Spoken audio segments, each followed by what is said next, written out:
아담 스미스의 국부론이 세상에 나온 지 약 250년이 지났습니다. 그 사이 세상은 참 많이도 변했고 주기적으로 반복되는 위기 속에서도 자본주의는 굳건히 살아남았습니다. 그런데 250여 년의 자본주의를 살아온 우리는 과연 더 행복해졌을까요? 21세기 자본주의를 살아가는 우리에게 행복이란 과연 무엇일까요? 세계적인 석학들은 행복을 과연 무엇이라고 생각할까요? 먼저 그들의 얘기를 들어봤습니다.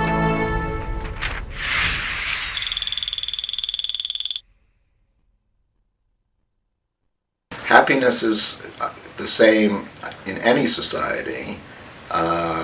It's the opportunity to make your own decisions.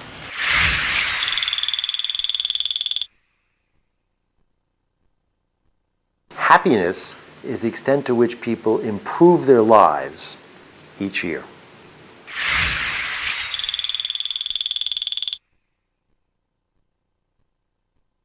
In a capitalist society, happiness is being lucky enough to earn enough money to do what you enjoy.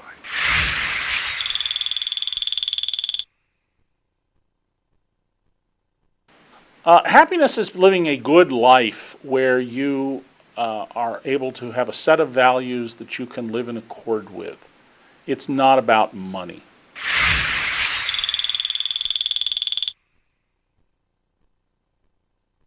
The great thing about capitalism is that it means we can each strive for happiness in our own individual ways.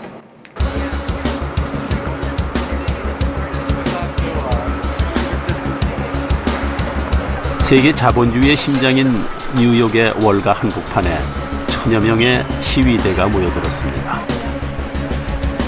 월가를 점령하라 하는 구호 아래 그들은 금융 자본의 탐욕을 지탄하고 양극화와 빈부격차의 해소를 촉구하는 점거 시위를 벌였습니다.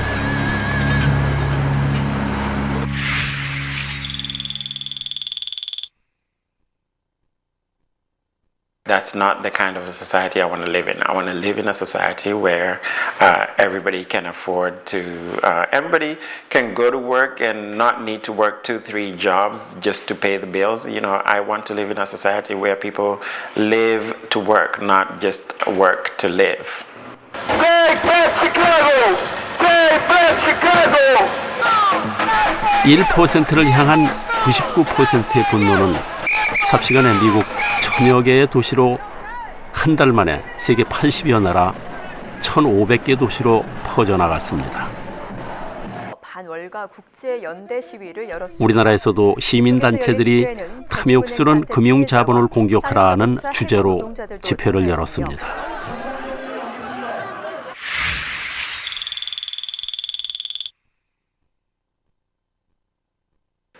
The bigger question is whether the sector as a whole has a morality deficit.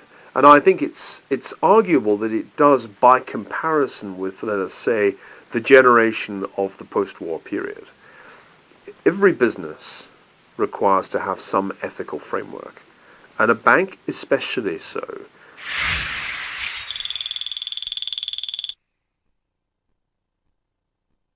Well, I mean, this is the natural reaction to a deep crisis. And I think this reflects to some extent the divides in the US, but also the sense that you went into this crisis, you still have 9% unemployment, but nobody's really paid the price. We haven't hung anybody. We haven't shot anybody. We haven't even put anybody into prison for a long time. And in America, we need to recognize very clearly that we have created a system that basically produces poor people instead of a system that produces workers. 탐욕, 실업, 빈부격차, 불평등으로 가득한 세상. 우리가 살고 있는 금융자본주의의 세상은 그리 행복해 보이지 않습니다. 2008년 미국의 금융위기 이후 2010년 그리스에서 시작된 유로존 재정위기를 거치면서 신문에서는 연일 신자유주의가 다시 위기를 맞았다는 기사를 쏟아내고 있습니다. 그리고 1930년 미국 대공황 때와 같이 케인즈와 하이에크가 다시 맞붙게 됐다고 했죠. 정부냐 시장이냐 100년에 걸친 논쟁이 다시 시작됐다는 것입니다.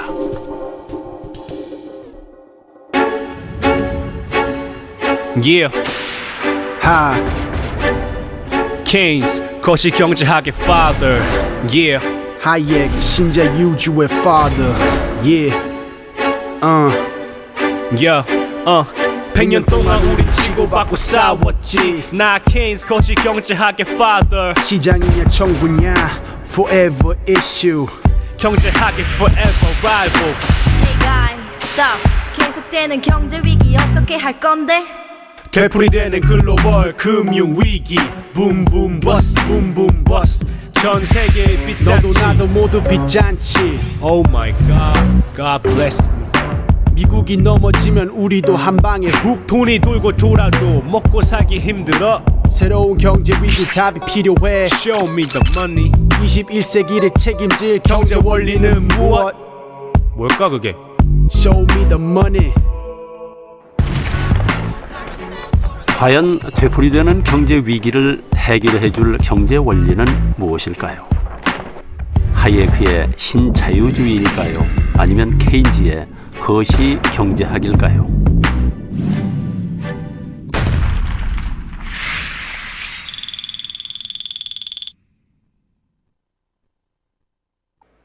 I think he was right in many ways.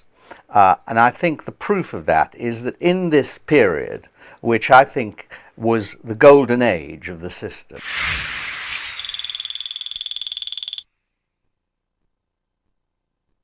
I'm very sympathetic to Hayek's side, is that the crisis was caused by an over-centralization of regulation, that actually there was too much regulation, and that actually led to the crisis.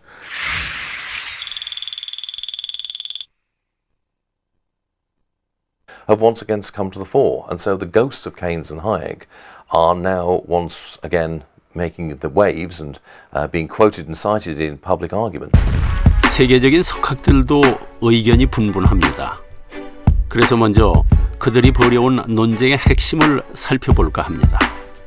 잘 보시고 여러분들도 지금 우리에게 무엇이 필요한지, 위기를 이겨낼 새로운 자본주의의 이론은 무엇이 돼야 할지 생각해 보시면 합니다. 자, 그럼 100년 전으로 돌아가서 케인즈부터 만나볼까요? 1914년 7월 오스트리아가 세르비아에 대한 선전포고를 하면서 1차 세계대전이 시작되었습니다. 전쟁은 꼬박 4년을 넘게 계속됐죠. 그리고 드디어 1918년 11월 11일 독일의 항복으로 전쟁은 끝이 났습니다. 전쟁에서 승리한 31개 연합국은 파리에서 평화회담을 열고 베르사유 조약을 맺게 됩니다. 전쟁을 일으킨 독일에게 무려 240억 파운드에 달하는 전쟁 배상금을 물라는 것이었죠. 바로 그 자리, 곧이어 불어닥칠 위기를 가장 먼저 예감한 한 경제학자가 앉아 있었습니다. 그는 자리를 박차고 나가 곧바로 그가 속했던 영국 재무성에 사표를 던졌습니다. 그로부터 2달 뒤 그는 작은 책자 한 권으로 일약 스타가 됩니다. 바로 존 메이너드 케인즈입니다.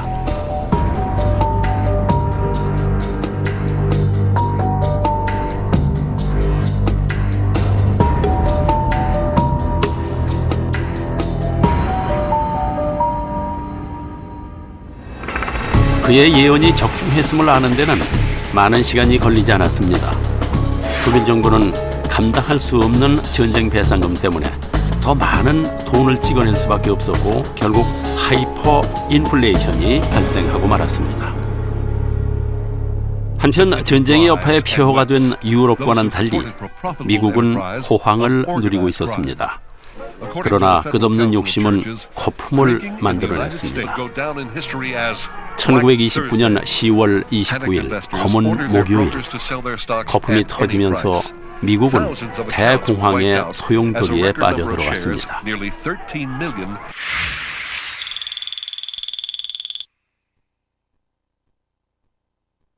Then, in the early 1930s, there was a Great Depression, a huge fall in national income, greater in America than in Britain.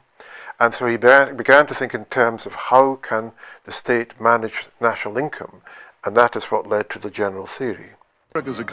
그 시기 유럽의 이탈리아, 독일 등에서는 파시즘이 힘을 얻고 있었습니다.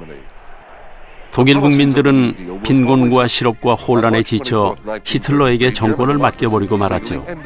이렇게 대공황과 전쟁의 위기가 몰아칠 때 케인즈는 보이지 않는 손에 대해서 의심을 갖고 있었습니다. 그리고 위기에 처한 자본주의를 구하기 위해 위기의 원인에 대한 명쾌한 분석과 해결 방법을 다룬 책을 내놓았죠. 바로 고용, 이자 및 화폐에 관한 일반 이론입니다. 케인즈는 공황의 원인을 수요 부족이라고 주장했습니다. 소득이 늘어난다고 수요가 똑같이 늘어나지 않으며 현실적인 수요량을 유효 수요라고 정의했습니다. 경제가 잘 돌아가려면 소득과 수요가 거의 같아야 하는데 덜 쓰다 보니 경기가 침체되는 것이라고 분석했습니다.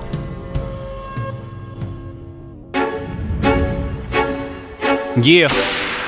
Hi. Keynes, 거시 경제학의 father. Yeah. 하이엑 신자 유주의 father. Yeah. Yeah.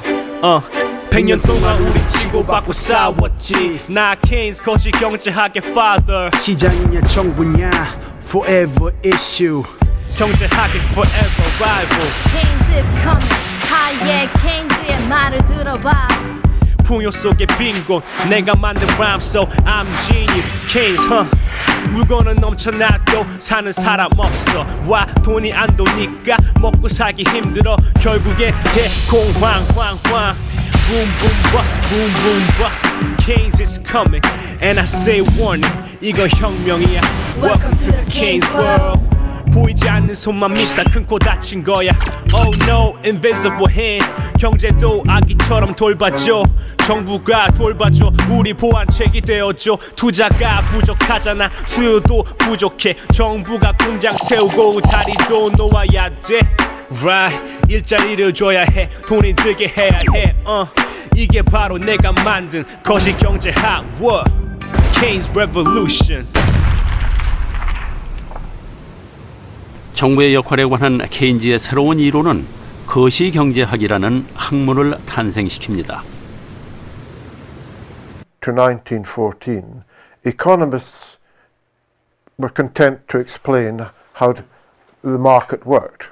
They studied market economics, microeconomics.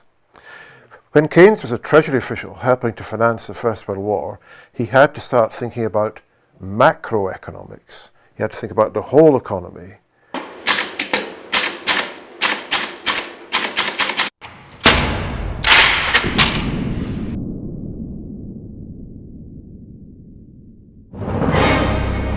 자본주의 경제 체제에서는 그 주체를 셋으로 나눌 수 있습니다. 바로 가계, 기업, 그리고 정부.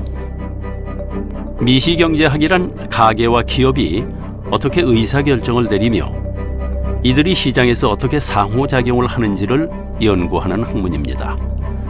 아담 스미스의 자유시장경제체제 이후 세계를 지배한 경제학입니다. 여기서 국가는 그저 전쟁에서 국민을 보호하는 야경국가 정도의 역할만 담당해야 한다고 생각했습니다. 반면에 거시경제학은 국민소득, 이자율, 환율 등 국가 전체와 세계에 관한 경제 현상을 연구하는 학문입니다.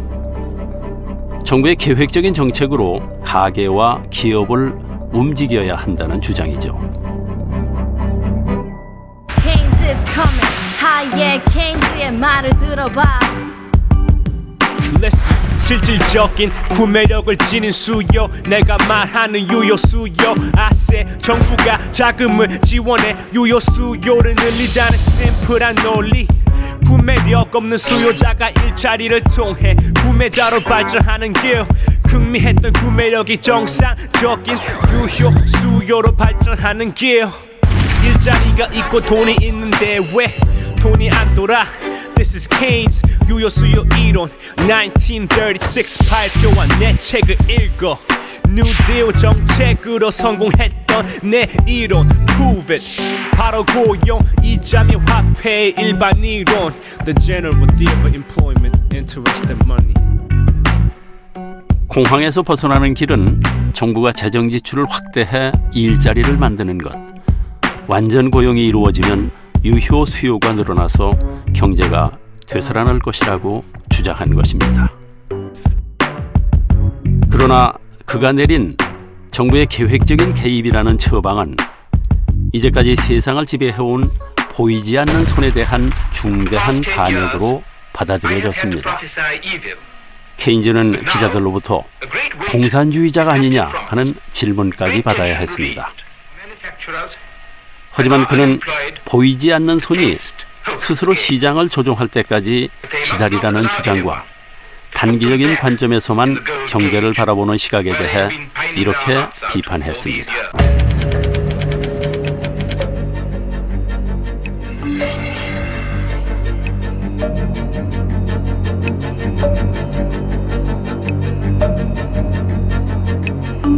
Well, he thought capitalism could survive if it dealt with these two problems. If it guaranteed a good level of employment and if it was more equal. 그의 이론은 맨 먼저 하버드 대학 경제학부의 젊은 학자들을 매혹시키게 됩니다. 그리고 미국 정부의 경제 강요들을 설득시켰죠. 루스벨트 대통령은 그의 이론을 적극적으로 받아들여 뉴딜 정책을 만들었습니다. 실업자와 굶주린 사람을 위한 복지 정책을 마련하고 댐, 고속도로 등을 건설해서 일자리를 만들었습니다. 또 전례 없이 강력한 규제 방안을 실시했습니다. 그리고 드디어 1939년 9월 1일 케인즈의 예언이 그대로 적중하는 사건이 발생했습니다. 독일이 폴란드를 침공하면서 다시 유럽 대륙의 전쟁의 피바람이 불기 시작한 것입니다. 전쟁은 1941년 독일의 소련 공격과 일본의 진주만 공격을 계기로 해서 태평양 전쟁으로 번졌습니다. 유럽뿐만 아니라 아시아, 북아프리카, 태평양까지 전 세계가 전쟁에 휩싸이게 된 것이죠. 결과는 참혹했습니다. 인류 역사상 가장 큰 인명과 재산 피해를 낳은 전쟁은 1945년 8월 15일이 되어서야 끝이 났습니다. 그 사이에 케인즈주의는 그 영향력을 전 세계로 확대했습니다. 1944년 7월 케인즈는 세계 최고의 경제학자 자격으로 브레튼 우주 협정을 진두 지휘하기도 했습니다.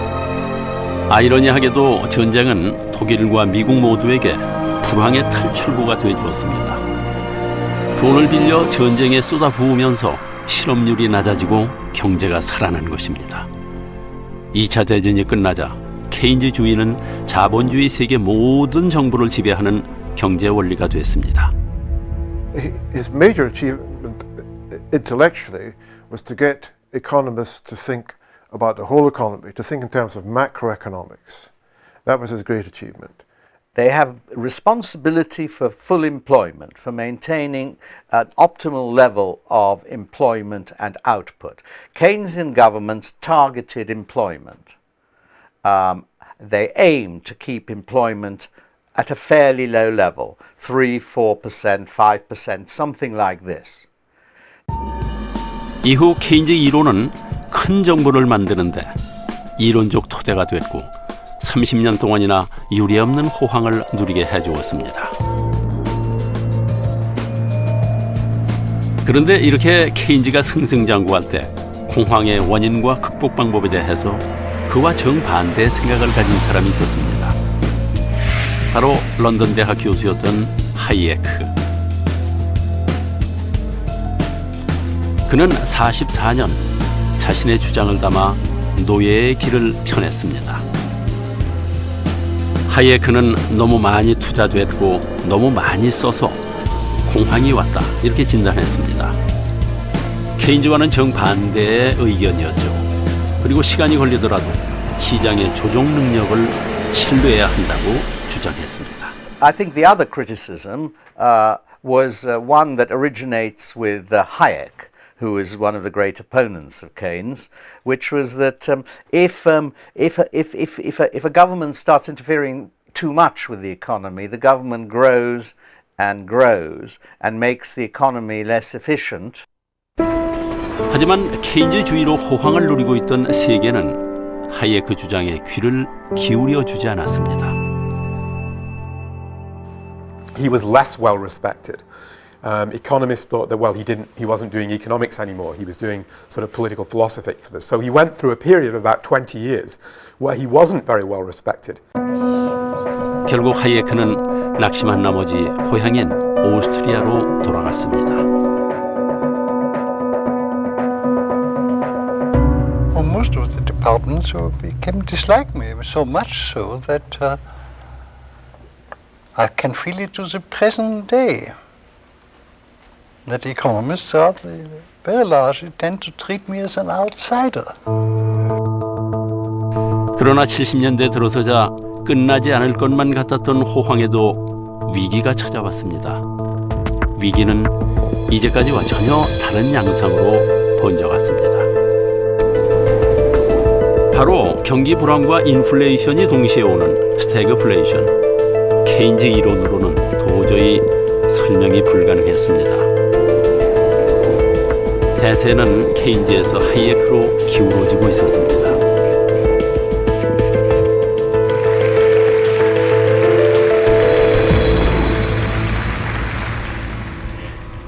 Towards the end of his life, he got the Nobel Prize in the early 1970s, and his ideas were taken increasingly seriously by people in areas such as political theory or political philosophy. 마거릿 대처가 보수당 당수가 되었을 때 그녀는 하이에크 책으로 테이블을 내리치며 말했죠. 우리가 믿어야 할 것은 바로 이겁니다. 선거가 있던 79년 영국은 불만족스러운 겨울을 보내고 있었습니다.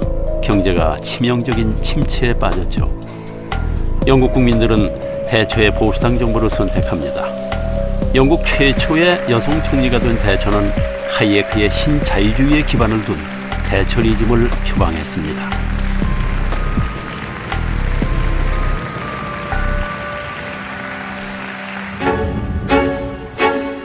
Yeah. Hi.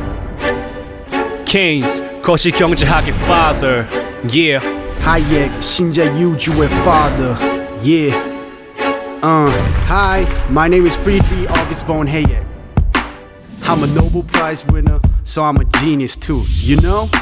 Hayek's coming, Keynes 잘 들어봐. Stagflation 들어봤니? State가 아니다, listen up.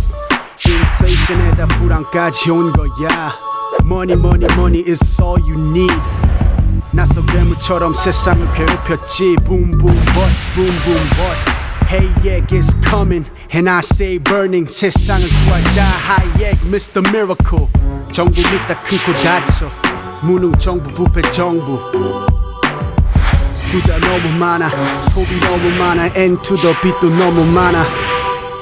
고통스러워도 그냥 놔둬야 돼. 보이지 않는 손이 조종해야 돼. 이게 바로 내가 말하는 신투더 자유주의. 세상을 구하자 하이에크. 하이에크는 큰 정부의 문제점을 비판하며 아담 스미스의 자유시장 경제 체제를 다시 부활시켰습니다. 신자유주의 시대가 시작된 것입니다. In the 70s, Keynesianism was rejected, and the neoliberal ideas came in with Margaret Thatcher. 미국도 상황은 마찬가지였습니다.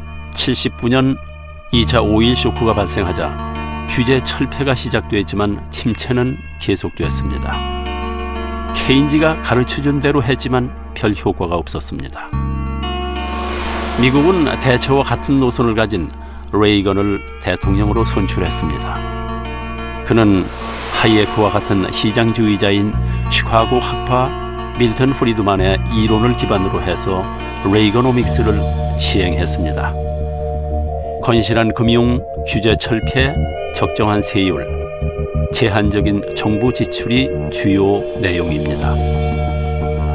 하지만 체제를 바꾸는 건 쉽지 않았고 금방 좋은 결과가 나오지도 않았습니다. 3년이나 고통이 계속됐고 분노는 커져만 갔죠. 수백만 명의 미국인들이 매우 큰 어려움을 겪어야 했습니다. 그러던 중에 영국은 포클랜드 전쟁을 일으켰고 승리했습니다. 다행히 살아남은 대처 정부는 그때까지의 성과를 내지 못한 정책을 계속할 수 있었습니다. 그리고 드디어 경제가 다시 성장하기 시작했습니다.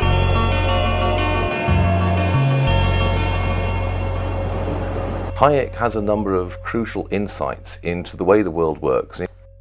I think that Hayek's theory of the world and of how a free society works is richer, more extensive, and ultimately more accurate than Keynes's model. 한편 80년대 들어와서 공산주의 세계는 소련이 리더십을 잃어가면서 경제 위기의 해결책이 마르크스주의가 아닌 시장에 있을지도 모른다는 생각이 고개를 들었습니다. 좀처럼 나아지지 않는 경제 사정으로 공산주의 체제는 점차 무너져갔고 결국 1991년 12월 25일에 소비에트 연방이 해체되고 말았습니다. 그동안 세계를 양분했던 공산주의와 자본주의의 대결에서 자본주의가 최종 승리를 거둔 것입니다. 대체의 영향력은 더 막강해졌고 그와 함께 하이에크의 신자유주의는 지구촌 경제를 휩쓸었습니다. 미국과 영국은 세계화를 주장하며 세계 여러 나라의 시장 개방의 압력을 넣기 시작했고 그 결과 세계는 글로벌 경제 체제에 돌입하게 됩니다. 글로벌 경제 체계 모든 사람에게 영향을 미치지만 그 누구도 통제권을 갖지 못한 단일 시장이 시작된 것입니다. 또 미국과 영국은 금융산업을 무기로 세계화에 성공했고 급기야 새로운 자본주의 형태인 금융자본주의를 탄생시켰습니다. Capitalism. Capitalism. Capitalism. Capitalism. Capitalism. Capitalism. Capitalism. Capitalism. Capitalism. Capitalism. Oh my God. You want me to say something about capitalism?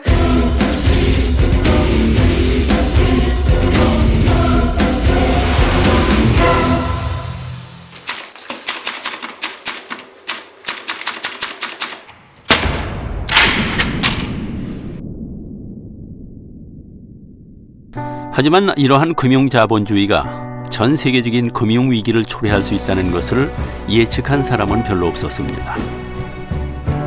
멕시코 금융위기는 미국의 지원으로 해결됐지만 태국에서 발발한 금융위기는 말레이시아, 인도네시아로 전염병이 돼 번져나갔습니다.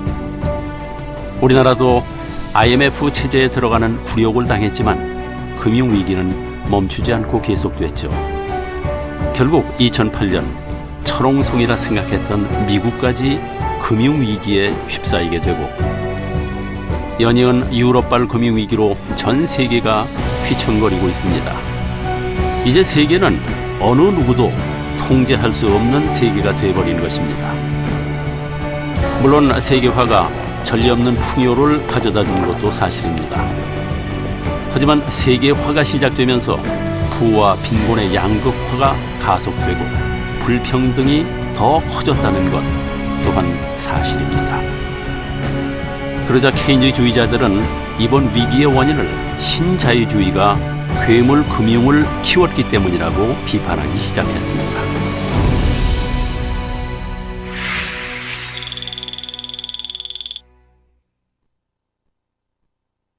Keynes has an idea that finance, yes, is fine, but it's dangerous. And Keynes had a constant suspicion of the destructive power of finance and of the stock market, of the violent fluctuations and the speculation. 하예크의 추종자들은 반박했습니다. 과도한 정부의 지출이 이번 금융위기의 주범이라는 것이죠.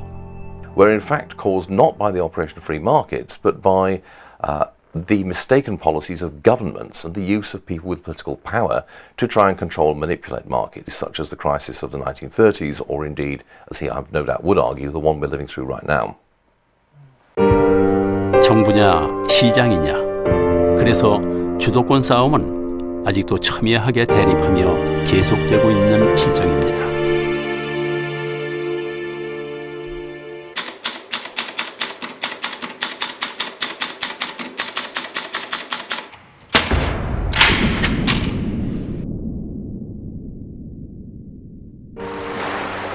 여러분들은 어떻게 생각하십니까? 다시 정부가 주도권을 쥐고 규제를 강화해야 한다고 생각하십니까? 아니면 규제를 더 완화해서 시장이 스스로 제 기능을 찾도록 기다려야 한다고 생각하십니까? 아무리 생각해도 참 답이 없습니다. 둘 다 이미 그 한계를 여실히 증명한 이론이기 때문입니다. 그래서 어떤 사람들은 자본주의는 고장났다 이렇게 진단합니다. 자, 그렇다면 우리는 자본주의를 버려야만 할까요? Only in the last 200 years since the Industrial Revolution has there been this phenomenon of substantial numbers of people living comfortably. Capitalism is the only force that has ever lifted substantial numbers of people out of poverty. Maybe it needs to be modified in some ways, maybe it will be modified in some ways, but for goodness sake, let's be very careful. 우리가 만나본 전문가들 중 자본주의를 폐기해야 한다고 주장하는 사람은 한 명도 없었습니다. 하기야 그렇다고 실패한 공산주의를 다시 불러올 수도 없는 일입니다. 결국 방법은 하나, 고장난 자본주의를 고쳐 쓸 수밖에 없는 것입니다. The question is, what do you think is causing the observable problems that we can see? Misallocation of resources, unnecessary poverty, extreme income inequality in some cases, and failure to develop in some parts of the world as compared to other parts of the world. 맞습니다. 이제 우리가 해야 할 일은 문제의 원인을 분명하게 분석하고 보다 근본적인 해결책을 찾는 것입니다. 정부도 시장도 아닌 자본주의를 이끌 새로운 주인을 찾는 것입니다.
우리 사회의 소득의 불평등과 빈부 격차를 아주 쉽게 표현한 그림입니다.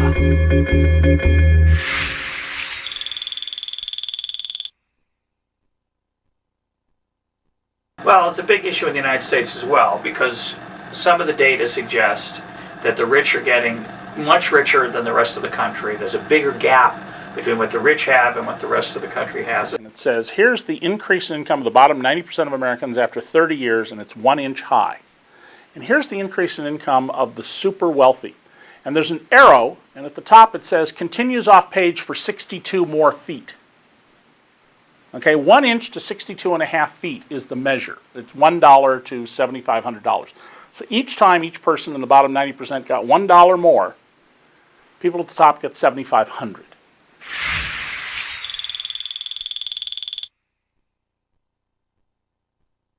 In the United States, we talk about the 1% and the 99%. It turns out when you examine the income distribution data that most of the gains in the last 20 years or so seem to have gone to the very top. You know, the people who are the richest already have gotten most of the gains in the last 20 years, and the bottom 99% have, you know, just sort of marked time. And this is a bit of a disturbing trend.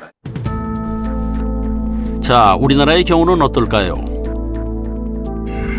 조세연구원이 발표한 자료에 따르면 우리나라 소득 상위 1%가 한 해 버는 돈이 38조 4,790억 원, 상위 1%가 국민소득 16.6%를 가져간다는 계산입니다. 더 놀라운 것은 OECD 중 미국의 17.7%에 이어서 2위라는 것. 우리나라가 얼마나 심각한 소득 불균형 상태에 있는지 잘 알 수 있습니다.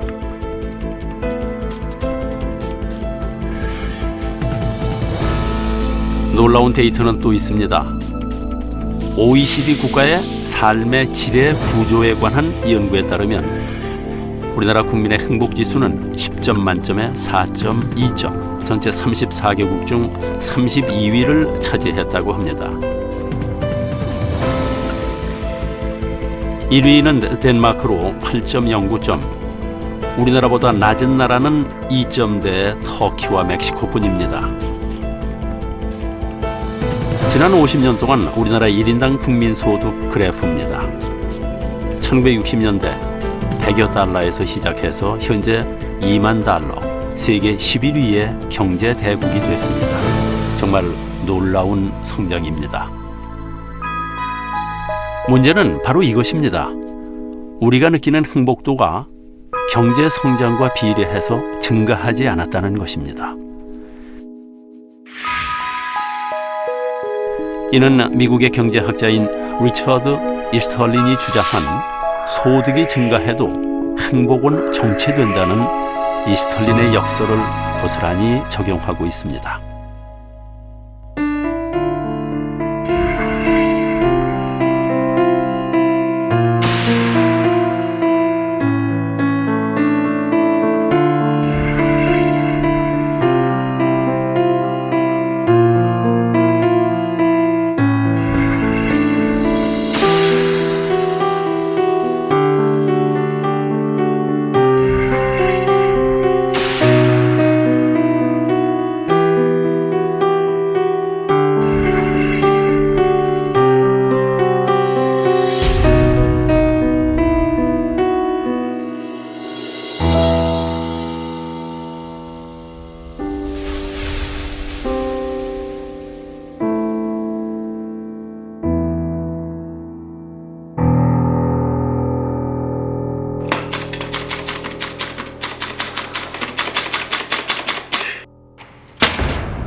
오늘 0시부터 세계 1위 경제국가인 미국과의 자유무역 협정이 발효됐습니다. 관세 장벽이 없어져 오늘부터 무관세 무역이 이뤄지기 시작했습니다. 설상가상으로 한미 FTA가 발효됐습니다. 과연 FTA는 우리에게 어떤 변화를 가져올까요? That it will encourage exchange between our two countries, which is a good thing. And it will make us both countries better off because trade doesn't change the number of jobs in a country, it changes the kinds of jobs. Some industries will, and that's the there will be short-term pain while people move out of those industries into other industries. But the fact that an industry vanishes doesn't mean that those people are out of work for life. It means that they have to retrain, they have to find other industries to work in. That's not an easy process. Because of trade with the United States, there will be parts of the Korean economy that are going to struggle because they'll have new competition.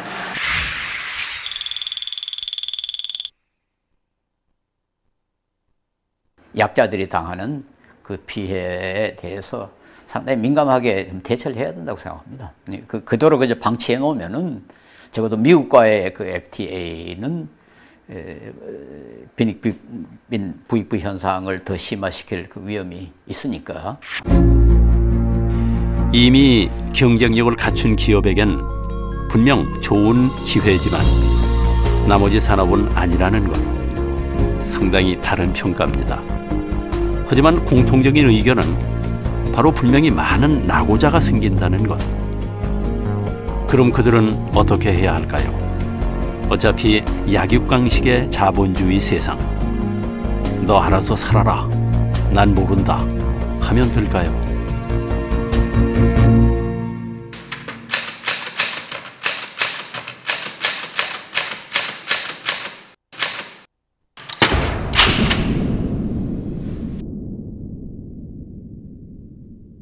So when something happens in the economy and a lot of people are thrown out of work, instead of having people in misery, they've decided to share the burden. It's like a form of insurance, right? You can't have capitalism without insurance. Nobody will send ships across the ocean if there isn't insurance. We should allow for the possibility of mistakes. We should allow for bad luck. So some minimal safety net, I think every civilized society should have. Welfare is the insurance policy we give to each other. There is the social safety net that a society constructs in order to protect the most vulnerable people. 그렇습니다. 지금 우리에게 필요한 것은 바로 복지입니다. 갑자기 경제 얘기하다 웬 복지로 흘러갔나 싶으실 겁니다. 그러나 아까 말씀드리지 않았습니까? 정부도 시장도 아닌 자본주의를 이끌 새로운 주인을 찾아야 한다. 앞으로 자본주의는 정부도 시장도 아닌 바로 국민이 주인이 되어야 한다는 말입니다. 국민이 주인이 돼서 경제를 움직이고 자본주의를 움직이는 시대가 왔다는 겁니다. 현대 자본주의가 낳은 양극화, 불평등, 빈부격차를 해결하기 위해서는 복지 자본주의가 필요하다는 겁니다. 대부분의 사람이 행복하지 않는 자본주의에서 대부분의 사람이 행복한 자본주의로 바꿔보자는 겁니다. 복지는 미래의 불안에 대한 일종의 보험입니다. 그러므로 우리가 세금을 내서 복지를 하는 건 보험을 싼 값에 공동 구매하는 것과 같습니다. 어떤 사람들은 걱정합니다. 복지하다 보면 분명히 경제 성장의 발목이 잡힐 거라고. 하지만 그렇지 않습니다. 자, 한번 생각해 보십시오. 1번, 부자가 소비하는 것이 국익에 도움이 될까요? 2번, 아니면 가난한 사람이 소비하는 것이 국익에 도움이 될까요? 답은 2번입니다. 왜냐고요? 당연히 가난한 사람이 부자보다 훨씬 더 많고 아무리 부자라도 하루에 10끼를 먹지는 않기 때문입니다. 그 근거는 멜더스가 경제학 원리에서 주장한 과소소비설에서 찾을 수 있습니다.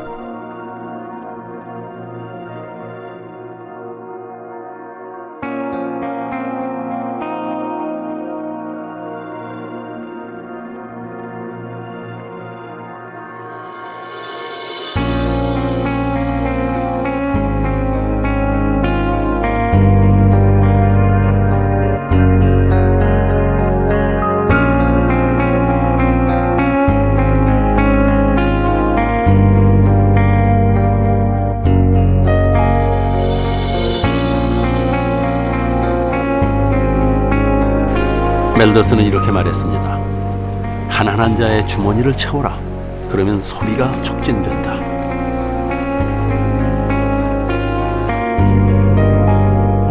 결국 가난한 사람이 많다는 것은 그만큼 사회적인 비용이 많이 들게 되기 때문에 방치하는 만큼 더 큰 부메랑이 돼서 모두를 힘들게 할 것이라는 뜻입니다.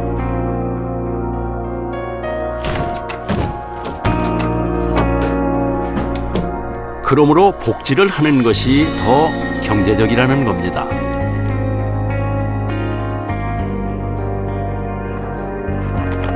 복지 얘기가 나오면 우리는 의례 도덕성부터 부추기고 동정심을 가지라 하는 결론으로 끝을 맺곤 합니다. 가난한 사람들을 어떻게 그냥 두냐고, 같이 살아야 하지 않겠느냐고, 그것이 바로 정의로운 사회가 아니냐고. 하지만 사실상 복지 문제는 그저 동정심에 기대서 해결할 문제가 아닙니다. 물론 복지는 어려운 문제입니다. 복지를 하려면 세금, 즉 돈을 걷어야 하기 때문이죠. Poverty is a free good, but it is a very expensive. You know, it costs a lot of money when you have poor people. They tend not to be taxpayers, but tax eaters. 물론 단순한 퍼주기식 복지를 하자는 게 아닙니다. 복지와 성장은 서로 상충되는 개념이 아니라는 말입니다. The purpose of welfare should be to get people through a period so that they can be productive, but there have to be jobs to do that. Yes, well, of course you've got to have a welfare system. Everyone says that the reason the Chinese save so much is because they haven't got a welfare system. They don't, and a welfare system and a social insurance system is just more efficient. 생산적인 복지, 즉 복지를 통해서 새로운 일자리를 창출하자 하는 것입니다.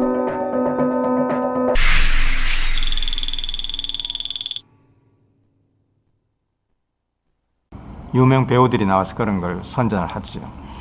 이 월 29만이라는 숫자를 개인이 불안해서 내는 거죠. 내가 혹시 큰 병 걸릴지도 모르는데, 그래서 그렇게 큰 돈을 내고 있거든요. 그런 공적인 방식을 취하지 않고 불안하니까 사적인 방식으로 각자 살 길을 찾는데, 이게 살 길이 아니라는 것이죠. 공적으로 가는 것이 맞고 이게 복지국가다, 그런 뜻입니다. Focusing on education, focusing on skill building is important because eventually you're creating more productive citizens. And there are some people who, you know, despite their best effort, cannot hold a job. Do you try and find ways to get them back into the workforce? Sometimes they require help in terms of training. I think society is better off if you can do that. You know, let me tell you, they did this in Denmark.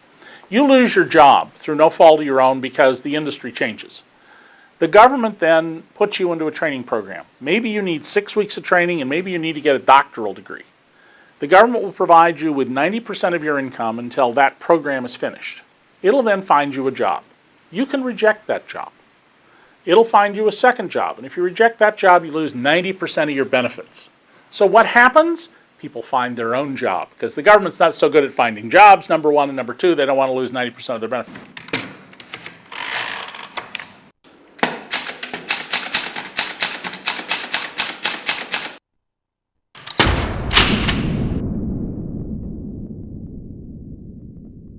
우리가 복지 자본주의로 가야 하는 이유는 또 있습니다. 이것은 OECD 국가들의 복지 지수입니다. 우리나라는 30개 국가 중에서 26위, 거의 꼴찌의 성적입니다. 1위는 노르웨이, 2위는 룩셈부르크, 3위는 네덜란드, 4위는 덴마크, 5위 스웨덴. 주로 전통적인 유럽의 복지 국가들이 높은 순위를 차지하고 있습니다. 이것은 OECD 15개국 국가들의 창의성 지수입니다. 우리나라는 11위, 역시 중하위권입니다. 1위는 스웨덴, 2위는 스위스, 3위는 핀란드, 4위는 네덜란드, 5위는 노르웨이. 어떻습니까? 상위권을 차지하는 나라들이 복지지수와 거의 비슷하지 않습니까? 창의성 지수는 복지지수와 깊은 관련이 있다는 말입니다. 한마디로 복지국가의 국민이 창의성 지수가 높다는 말이 되는 것입니다. 창의력은 미래의 사회를 발전시킬 가장 큰 성장 동력이라 일컬어집니다. 복지국가라는 것은 사회 안전망이 잘 돼 있는 나라인데 그냥 실패한 사람들이 다시 일어설 수가 있는 것이죠. 재기할 수 있다는 보장이 있기 때문에 사람들이 모험을 할 수 있게 됩니다. 모험과 창의력, 발명, 혁신 이런 것을 촉진하는 효과를 복지국가가 갖는 것이죠.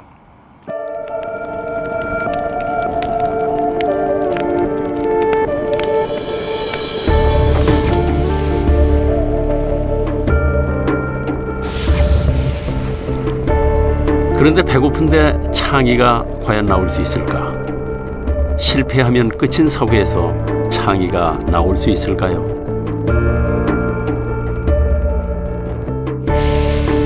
창의는 끝없는 실패와 모험에서 시작됩니다.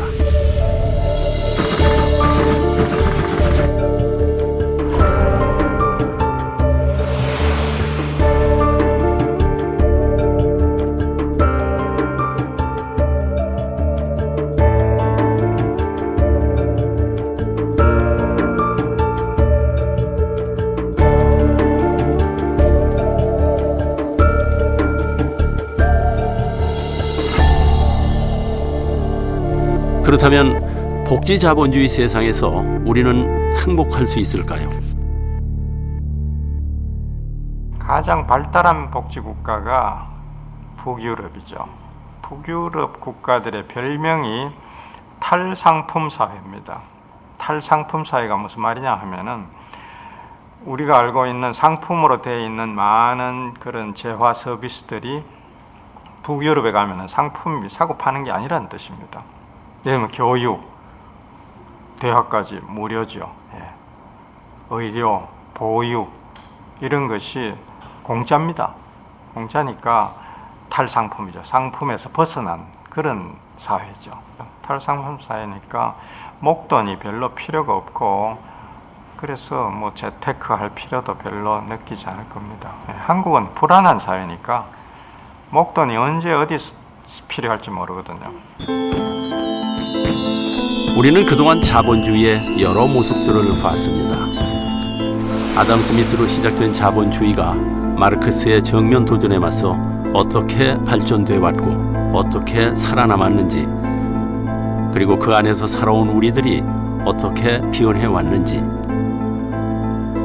돈이 돌아가는 원리와 은행권의 탐욕을 보고 오히려 무기력함을 느끼신 분들도 아마 계실 겁니다. 끊임없이 쏟아져 나오는 생산품, 어서 사라고, 많이 사라고 부추기는 마케터의 유혹에 너무 자주 흔들린 나를 발견하며 기분이 나빴을 수도 있습니다. 금융상품에 대해 아무것도 모르면서 돈 벌겠다고 이리 뛰고 저리 뛴 내가 한심했을 수도 있습니다. 여하튼 좋습니다. 이제껏 어떻게 살아왔든 이제부터가 문제입니다. 생각해 보십시오. 우리의 아이들에게 헐떡이며 죽음을 기다리는 물고기 같은 삶을 그대로 물려주시겠습니까? 아니면 네가 살려면 남의 의자를 뺏어야 한다고 가르치시겠습니까? 사회가 얼마나 문명화됐는가를 측정하는 척도 중 하나는 바로 약자가 어떻게 배려받는가 하는 것입니다. 함께 사는 세상, 그것이 바로 우리가 꿈꾸는 행복한 자본주의 세상입니다. 이제 가장 선진화된 자본주의, 복지 자본주의를 향해 나아가야 할 때입니다.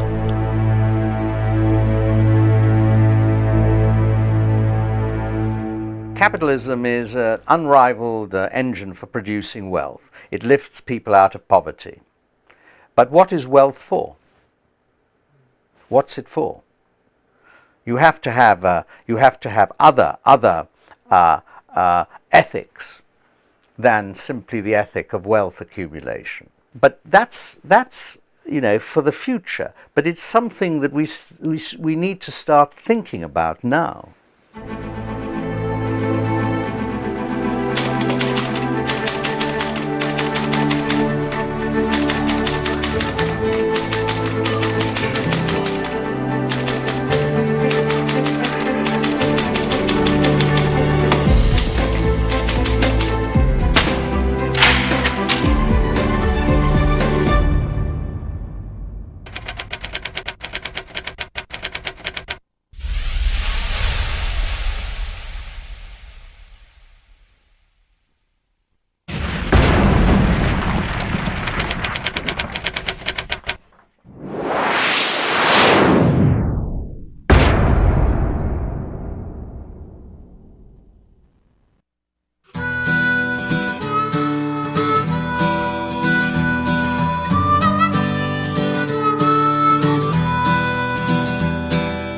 검은 밤의 가운데 서 있어 한치 앞도 보이질 않아.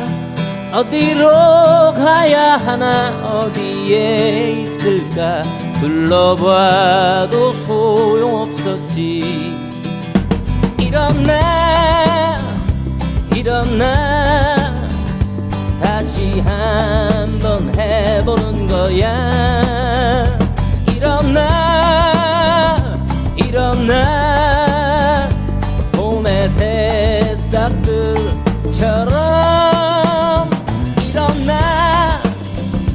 일어나 다시 한번 해보는 거야.